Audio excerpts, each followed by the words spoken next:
This is Severe MMA at a higher level, or the Dinky Ninja fight team with James Doolan coaching. We're with one of the amateurs, Jason Woods, and 6-0. Yes, 6-0. You know, one of the things about, I suppose, Scottish MMA, very similar to the UK, is our amateurs are often overlooked a little bit, and they fly underneath the radar.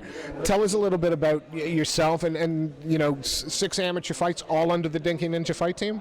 No, I started training out of a gym called Asylum MMA. Started doing MMA when I was about 13. My first amateur fight was about 16. So that's over. 16 was over about 4 or 5 years. But Foundations Karate. Started doing jits when I was about 14, 15. Yeah. Took me only about 6 months before I had my first fight, so I enjoyed it. I really liked it. Back then there wasn't much. It was like a little shed, literally about the size of the corner I'm sitting in right now. And then I moved up here to Grip House in Glasgow, and then eventually James opened up in here. And for me, just seeing everybody evolve through MMA in Scotland is absolutely amazing. That's a question I have to ask. I know fighters leave camps in order to, you need different sparring, different partners and whatever. What was it about the Grip House and the Dinky Ninjas that kind of dragged you over? Is that reason? I felt I was a bit too good and I had to move up a bit of level. Mostly just for myself to progress, because obviously I want to be in the UFC, I want to fight professional, get out there. Stevie Ray is a great example, absolutely amazing, and he's got to go far, and for me it would be, he's my idol. You know, from south of the border, Scottish MMA and the Dinky Ninjas fight team are synonymous. Is that the reality of it here? Are the Dinky Ninjas the apex of Scottish MMA? I would say so. It's not Scottish MMA, British MMA definitely, 1,000,000% I'd say. We've got the best fighters, Stevie Ray, number 1 in Britain.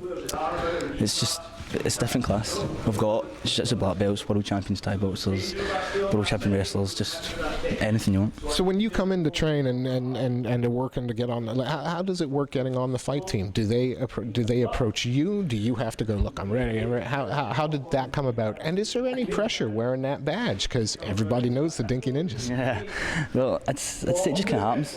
You just, for me, my first fight, I was already known to have fought before, so James already knew that I was fighting, but a lot of pressure to go in fighting for the Dinky Ninjas, and you're expected to win most times, but sometimes it doesn't happen, sometimes it does for some people. But yeah, a lot of pressure for fighting, but pressure I can handle.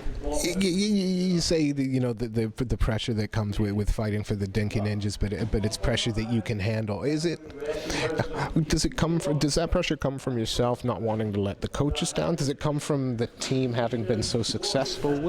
Personally, the pressure for me just comes from losing. I don't want to lose, obviously, but I know everybody believes in me, so the pressure for the team doesn't happen. They're easy. What happens, but for me it's a personal thing, pressure. So I don't want to lose, so I'm not going to lose, hopefully. And your next fight it's an event we all know. It's at ICE, which out of Manchester, a very well-run, popular event, and we're fighting for an amateur title, I believe. Yeah, fair amateur title. How? Again, is cheesy question. Is it the most important fight of your career so far? Does the title mean everything? Yeah, well, it's an amateur title, but it's a title nonetheless, and it's a hard opponent I'm going to be fighting. So the win will make it all the better, and it'll help me. It'll bring closer my pro debut. I think if this fight wins, then I'll be looking for another couple of amateur fights and then make it pro. What's the amateur scene like within Scotland? I mean, you're going down to Manchester ICE, which is a really good regional event. Is Scottish MMA slowly starting to put more events back on? Yeah, I think there's a show in Scotland once a month, so there's a lot on. There's a lot of shows to get on, and most of the shows are really good. So they're well run, professional run.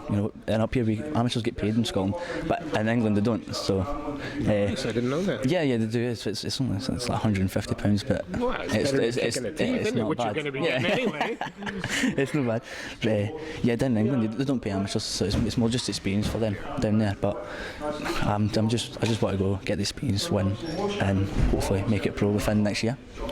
featherweight divisions. You know, it seems like it does seem like the Scottish, the lighter weight classes there. You guys seem known that. Is there any reason for that? I don't know. I think that's just the fighters that the most recognised fighters are the later fighters. But I mean, I'm struggling to think of anybody above middleweight really.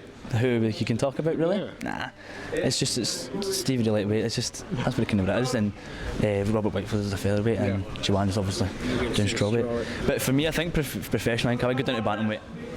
Yeah, I think so. Now, you know, is that something as an amateur you'd do that? Is that where you make your trial weight cut? Well, you know, I'll take my last amateur fight at bantam, see how the weight cut. See how it goes. Is that the plan? See how it goes. I reckon I could do it though. Yeah, definitely. But featherweight, it's comfortable. I thought I can focus on my training a lot more if I do featherweight. It doesn't kill me as much. It's only an amateur fight. I'm not going to, do a crazy weight cut for an amateur fight. You know, for the British watching this that don't know much about Scottish MMA outside of the UFC, what are you going to bring to ice? What are you going to bring to that fight? Why should people watch it? It's my certain style. Like most amateurs are obviously amateurs, but I bring a bit of class, a bit of style to my fight. If you can watch my last fight, Jason Woods versus James Cox, you'll see my stand-up game's good, wrestling game's good. Because this thing up here with Scotland, our gym's probably the only good gym that does proper wrestling, because our wrestling game kind of takes over everybody else. So we've got that kind of edge on everybody. And my jits, I've been doing jits for 8 years now. I'm only 20, so. Only 20. This was going so well as well, this interview. One more question, and then I'll let you go. We asked James, we've asked Paul, how long do you think before, Scottish MMA is, at its peak? When are we going to have the first Scottish world champion? I'm going to ask you the same question. When are we going to have the first Scottish? Is it in the next? Is it somebody in this room? It'll be somebody in this room. Hopefully me.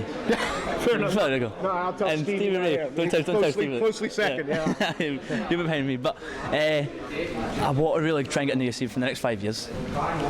Hopefully, if sooner than that, all the better.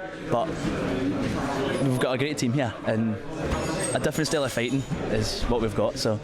And how big can MMA become in Scotland with the help of Stevie, yourself? Yeah, with the help of the guys, how big can it become? Worldwide, definitely. Scotland can be known. James Doolan's top level for coaching up here, so I don't think there's any limit. I think it will go very, very far. Yeah, definitely.